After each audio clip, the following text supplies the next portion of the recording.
Don't worry, I'm chill. I know I give off I just stormed the Capitol vibes. That's not me. That's not me. You guys want to hear a fucked up story? Yeah. All right, judgment free though. You guys aren't going to judge me if I tell you a fucked up story? No. Maybe a little bit? A little bit? Oh, man. Because you know how you can do something bad and then look back and see the good in it? It's not that. I just did a bad thing. We've all done bad. Who here's been arrested before? Dude, hell yeah. Absolute playboys tonight. Absolute hell yeah. Who here's lied about their name while getting arrested? Who here's pretended to be a deaf person? Okay, just me. That's usually how it goes. My mom's hard of hearing, so I'm pretty good at sign language, right? Looks good on resumes. And I also used to do a lot of Xanax. You guys done that before? Highly recommend. If you guys like forgetting stuff, baby. Dude. Ages like 20 to 25, I was just mixing like Xanax and Klonopin and wine, calling it my time travel juice. It was fantastic. I was doing that so much. So one night I was cruising, right? I was cruising like, in like kind of like a brownout of a situation. And I'm going into HEB and I was like, you know what? I'm going to steal me some dinner, right? I walk in and the second I walk in, there's a big sushi display. Yeah, and I was like, okay. I'm gonna live good tonight. Let's go. Let's go. And as I'm walking out, there's a big Wagyu beef display. Yeah, that's fancy meat. I was gonna dine and dash on a surf and turf. I said, this looks good, dude. So I put that in my jacket too, and I walked out. And then immediately, like the second I get out the door, a security guard grabbed me. And he's like, hey, do you have a receipt for that? And just gut instinct, I said, no, I went to come back later. It's fine, come back later. Because in my mind, he's gonna be like, oh, this is a deaf guy trying to steal some food. I'll just let him go, right? And he goes, hey, do you have a receipt for that? And I just keep going, it's fine, come back later, no worries.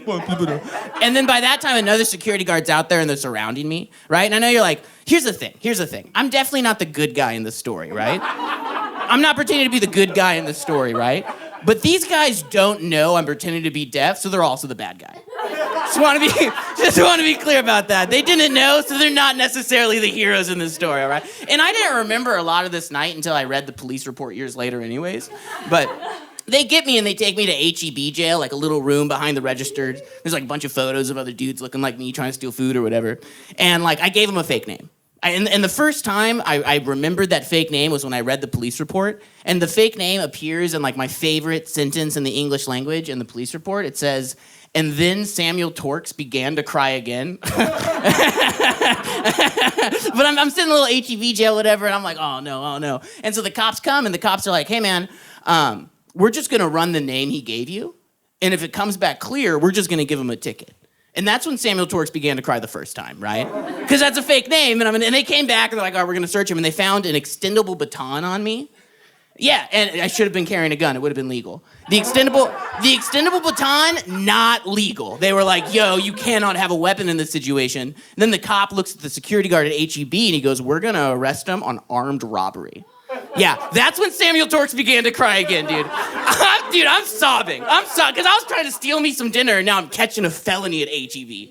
I felt like my life was gonna change. I'm like crying so hard, and like the police are trying to like discern more info about me, and the closer I realize this plan isn't working, the more I start voicing my concerns a little bit better, right? Like when they first got there, I was like, my name is Dan, I didn't have to bed. And by the time they were leaving, I was like, my name is JT Kelley. My social security code, 607-443199. That's my social. Take my life. Do a better job. Do a better job. Because they took me all the way to jail. And by the time I actually showed up at jail, I was like, maybe this pretending to deaf thing isn't going to work. But it's too late now. I just got to keep pretending to be deaf. So I go through the whole jail process, right? Like when you go to jail in Texas, they make you like describe all your tattoos to a nurse. I'm like, oh, I could do this for hours. This is so much fun, right? But then after the fun part of jail, they make you go sit on like hard plastic furniture. Gin pop is what we call it in the pen. And so I'm kicking it in like general population, starting to sober up a little. And I start to think like, oh shit, I'm pretty fucked, right? Like I'm pretty fucked. And then a sheriff comes up to me and he's like, hey man, we're not going to have an interpreter here until Monday. You're going to be here for a few days. I was like, oh, shit, my plan's still working. Going to keep pretending to be deaf. And then I just sat in jail for a couple of days. But here's the thing. If you're disabled in jail, you get your own room. So do pedophiles, so, Pick which one you're gonna pretend to be. but when they were like, all right, we're sitting here for like 6-7 hours, gonna give you your own room. And so they have to take me upstairs to like the private sales up there. And so before I can get on like the little elevator to take me upstairs, they put me in like this little holding room. And it's like me and like 8 other dudes in there, and they close the door and the sheriff walks away. And it's the first time in like over a day at that point that I'm not being watched by cops. And so I turned to the dude to my right and I was like, dude, I've been pretending to be deaf this whole time. And he's like, what do you mean? I was like, oh, I've been talking like this, pretending to be deaf like this whole time. Dude fucking dies laughing. Dude, the whole room of dudes just die laughing. They are, because they know like, oh, that's a dumb thing to do. They know like, oh, that's stupid, dude. What's the plan there, right? But they make such a ruckus. They're laughing so hard that the sheriff sees it through the window and he walks back up and opens the door to see what's going on. And that 1 second, everyone fell completely silent. Yeah, and I was like, dang, this is the closest thing I've ever had to family. I was like, dude, those guys had my back hard. Those guys had my back hard, dude. And then as we're all getting up, the dude that was sitting to my right was like, dude, let me know how this works out. And I was like, I hope this is the last time we talk. I was like, dude, if our paths cross again, I did not learn a lesson, dude. This is nuts. But they take me to my own room. I'm chilling, right? I'm chilling in my own room. I'm like, that's better than my apartment. It's nice in here. Air conditioning, whatever. So Monday morning rolls around, and a social worker shows up, and she shows up with an interpreter. And so they're talking to me, and the interpreter comes up and like starts signing with me, and I start signing with the interpreter, and the interpreter's immediately like, nah, dude. The interpreter knows. Like, but it's not, she can't tattle. It's against the law for her to tell on me because she's just an interpreter. So she's just mean mugging, signing way too fast than I understand. By the end of it, I'm just talking to the social worker in the deaf voice. I'm just like, yeah, so then we're doing to get out of jail. And here's the thing. There's this thing in Texas called a personal bond. Do you guys know what that is? Yeah, dude, it sounds like a lie. If you promise the state of Texas that you'll show up to your court dates, they'll just let you out of jail for free. What? Yeah, dude, honor system style. I couldn't believe it, dude. But here's the caveat there. If you don't show up to court, you owe like 15 grand per case or something like that. So they let me out of jail, and I just completely let go and let God on that entire situation. Just completely forgot about it. Got a job at a vegetarian restaurant, just started living, dude. Just started living life good. And then I start to get these things in the mail that are warrants for felony armed robbery. Yeah, and I'm like, what? That doesn't sound like me. What is that about? And I read it, and I'm like, oh, right, that thing I did. Oh, my God. That's crazy. That's crazy. This was years ago. Who cares, right? I was like, at this point, it was like 3 years ago. I'm like, what are you guys, obsessed with me, state of Texas, dude? Get over it, dude. You're not getting your steak or sushi back, dude. It's gone now. But I asked my friend at work, I was like, hey, do you know a lawyer? And he's like, oh, yeah, dude, I know this dude that got me out of a DUI. And I was like, that's kind of a bummer, but all right. I was like, cool. All right. So I show up to this guy named David's office. I show up to his office. I was like, hey, you know my friend Bryant? I'm here to like get help with a case. And he's like, all right, I'll look it up. Is it a DUI? And I was like, no, it's not that, man. It's not that. And he's like, all right, well, what's your social? And he looks it up. He goes, hey, man, I'm having trouble here. All I can find is this case for a deaf guy that got caught stealing food with a weapon. And I was like, yeah, dude, that was me. He's like, why'd they think you were deaf? I was like, I pretended to be deaf the entire time in jail.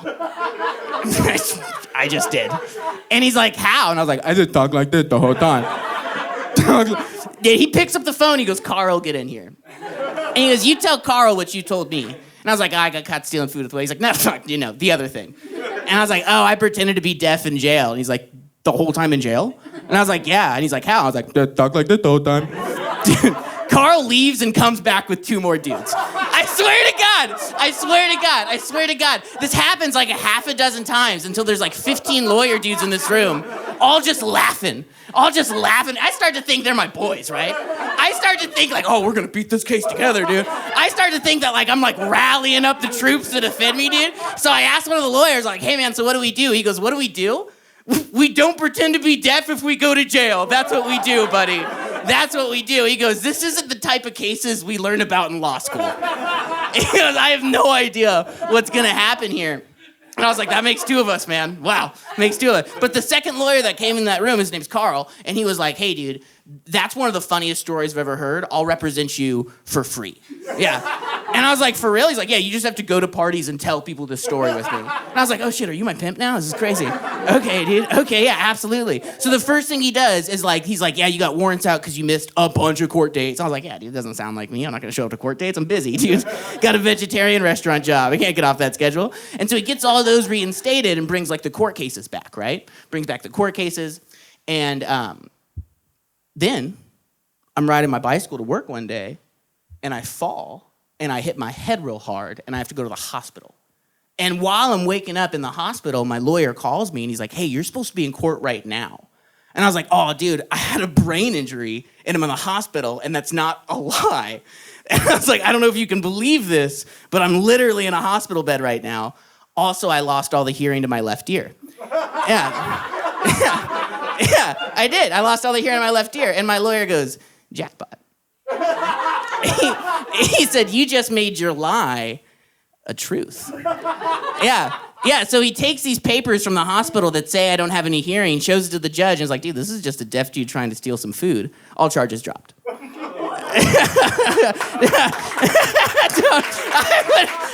wouldn't clap for that. I don't know if that's a good message. Because I'm guilty. I did all that stuff. That's a bad message to send. I definitely did all those things, right?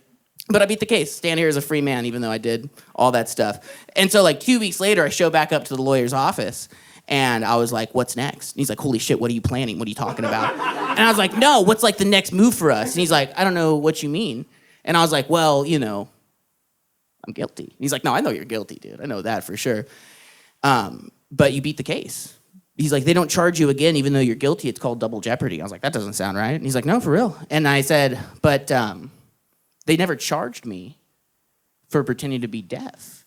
And this is the part that like stuck with me and blew me away, is my scumbag lawyer looks me in the eyes. He goes, yeah, man, that's because pretending to be deaf is not illegal. It's just like a shitty thing to do. He's like, you didn't break the law, dude. People just aren't going to like that about you. Right on, dude.